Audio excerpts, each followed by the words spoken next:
नमस्कार चिंकीर हांडीशाला को आपण मानक बहुत बहुत स्वागत। आम ओडिशा रे 12 मासरे 13 पर्व सबु पर्व पुणी नाना प्रकार पिठा से पिठा मध्यरु एई चंद्रकांती पिठाटी अन्यतम। एई पिठाटी जी थरे खाइछि से बारंबार खाइबा पई मन बळैछि। चलंतु प्रस्तुत करबा एई चंद्रकांतीर सुंदर रेसिपीटी। मु एठी कंचा मुग जाई नेछि जहाकु कि 4 रु 5 घंटा हला बतुरेई रखिछि। मु चोपा थिबा मुग जाई यूज करिछि। आपण चाहिले मार्केट रे मिलुतबा कंचा मुग जाई चोपा नथिबार यूज करिपारिबे। एही ग्लास रे गोटे ग्लास मुग जाई नेछि। आपण भी एमिति कोनोसी एक मापकाठी द्वारा मापिकी ही नेबे। एमिति करिबा द्वारा पिठाटी परफेक्टली बनिबो। एठी मु सेही ग्लास रो 1/4 अरुआ चाउल को 4 रु 5 घंटा बतुरेई रखिथिले। अधा फाळ नडिया कर, 2 रु 3 चमच घी, आउ किछि अलैच गुंड, चीनी एवं लूण। चीनी बदल रे आपण गुड़ मध्य नहीं पारिबे। चलंतु जिबा नेक्स्ट प्रोसेस को। मु एठी मुग जाईरु चोपा गुड़ी को बाहर कर दोछि। एही भली भाबरे 2 हाथ सहाय्य रे चोपा गुड़ी को बाहर कर देबा।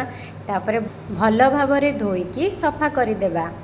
आपण जदि चोपा नथिबा मुग जाई नेबे ताहाले एही प्रोसेस टी को स्किप करि पारिबे। केते सुंदर भाबरे जाई गुड़ी को सफा हो जाइछि। एबे आमे एही जाई सहित चाउल को मिसई दबा। चाउल मिसेबा द्वारा पिठाटी क्रिस्पी होता है एवं खाइबा को बहुत भल लगे। केही केही केवल मुगरे ही बनै थांती। जाई चाउल को भल भाबरे मिसैला परे एहा को ग्राइंड करि नेबा। ग्राइंड कला बेले अल्प पानी देकी ही ग्राइंड करिबा। पूरा चिकन करी बाटिबा नहीं। 2 रु 3 थर ग्राइंडिंग हैला परे ग्राइंडर टी को ऑफ कर देबा। जदि यह हाथ को सुजी दाना भली लागिबो ताहले बैटर टी रेडी हो गला बोली आमे जानबा। एहार थिकनेस एमिति ही रहइबो, बेसी मोटा नुहे कि बेसी पतला नुहे। एबे मु गैस ऑन करी गोटे कढ़ाई बसैछि। सेथिरे आमे 1.5 ग्लास पानी नबा। जेहेतु मु गोटे ग्लास मुग जे एही ग्लास रे ही मापिकी नेइथिली, सेति पई एही ग्लास रे ही 1.5 ग्लास पानी नेइछि। पानी गरम ही आसला परे मु एठी गोटे चमच घी ऐड करिछि। घी ऐड करबा द्वारा बास्ना तो बहुत बढ़िया हुए, टेस्ट मध्य बढ़िया लगे। एही पिठाटी जे के भी गोटे थरकर ही बनै परिबो। बस परफेक्ट मेजरमेंट जानी गले हेला। तापरे मु एठी ऐड कली नडिया करो। नडिया करो पकेइबा पई जमारू भी भूलिबेनी। नडिया करो पकेइबा द्वारा पिठार टेस्ट 2 गुण होई जाए। तापरे ऐड करबा अलैच गुंड। सेही सेम ग्लास रे मु 3/4 चीनी नेछि। आपन को जदि मीठा अधिक खाइबा पसंद ताहले अधिक चीनी नै पारिबे। तापरे 2 रु 3 पिंच लूण नेछि। चीनी आ लूण को भल भाबरे मिसई नबा। चीनी लूण भल भाबरे मिसिकी पानी मध्य फुटी आसिलानी। एबे आमे एठारे बाटिक रखिया मुग को धीरे धीरे ऐड करिबा। गैस रो फ्लेम को लो करिकी एमिति कंटिन्यू घांटी नेबा। घांटीबा जमा भी बंद करबेनी। जदि घांटीबा बंद करदेबे ताहले मुग गुड़िक गोटा बांधी जिवो। एबे आमे गैस रो फ्लेम को लो टू मीडियम रखिकी 5 रु 7 मिनट भल भाबरे घांटी नबा। किछि समय घांटीबा परे देखंतु बैटर टी धीरे धीरे बहलिया होबाकू लागिलानी। एमिति कंटिन्यू घांटीबा द्वारा जंतणी रे लम्स आसीबो नाही। जंतणी को जेते जंतिबे पिठार टेस्ट सेतिकी भल लागिबो। चंद्रकांती पाई आमर जंतुणी रेडी हो गला।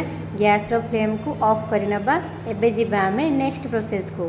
प्लेट नेछि। प्लेट रो चारिपटे घी लगे देछि। एबे प्रस्तुत करथिबा जंतुणी को आनी एठारे सेट कर नबा। गरमा गरम जंतुणी की आनी सांगे सांग सेट कर नेबे। बिल्कुल ठंडा करबे नाही। ठंडा करबा द्वारा पिठार शेप भल से कटिबो नाही। मु एबे जंतुणी को प्लेट रो चारिपटे भल भाबरे स्प्रेड कर देछि। पिठार थिकनेस 1 इंच रु 1.5 इंच भितर रहिबा दरकार। बेसी मोटा करबे नाही कि बेसी पतला करबे नाही। पानी किंबा घी हाथ होई ऊपरटा को भल भाबरे साइज कर देबा। किछि समय आमे याकू सेट हेबा पई छाडी देबा। किछि समय परे पिठाटी भल भाबरे सेट हो जाइछि। एबे आमे छुरी रे किछि घी लगेई नेबा जदोरा कि कट कला बेले छुरी रे लागिबो नाही। तापरे आमे याकू कट करि नेबा। आपनकू जेमिति पसंद स्क्वायर रेक्टेंगुलर जेमिति पसंद सेमिति काटि पारबे। मु एठी डायमंड शेप रे काटिछि।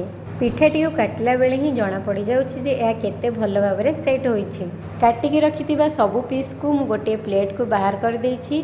देखंतु पीस गुडी को केते सुंदर होइछि। बेसी मोटा नुहे कि बेसी पतला नुहे। बेसी मोटा हवा द्वारा भितरे कंचा रहि जाय और बेसी पतला हेले तेल बहुत शोषि निए। मु कढ़ाई रे तेल गरम होबा पई रखि देइथिली। तेल गरम होबा परे काटिकी रखिथिबा पीस गुडी को ऐड करबा। मीडियम टू लो फ्लेम रे पिठा गुड़ी को ओलट पालट करके भाजी नवा। मन रखिए गैस रो फ्लेम को जमा भी हाई करें। हाई फ्लेम रे भाजवा द्वारा उपरटा जल्दी गोल्डन ब्राउन कलर हो भितरटा भल भाव सीझी नथिबो। सेथिपई लो टू मीडियम फ्लेम रे ही भाजवा। ओवरलोड न करिकी जेतिकी धरिबो सेतिकी ही भाजवा दरकार। देखते हुए आम पिठा गुड़िक धीरे धीरे गोल्डन ब्राउन कलर होगा लगिलानी। पिठाटी खाइबाकू जेतिकी टेस्टी बनैबा मध्य सेतिकी सहज। जी ए पिठा को खाई से बारंबार खाइबाकू मन बुलाई। पिठार दुई पार्श्व जाक गोल्डन ब्राउन कलर हो भल भाव भाजी होगलानी। एबे आम पिठाटी को भल भाव छाणी नेबा। फाइनाली आमर चंद्रकांती पिठाटी प्रस्तुत हो गला। एहीपरि भावरे आपण घरे बनातु, निजे खातु और अन्य मानकु खुआतु। जदि मो वीडियोटी भल लगी ताहले लाइक शेयर एंड सब्सक्राइब करने जमार भूलिबेनी। रही नमस्कार, जय जगन्नाथ।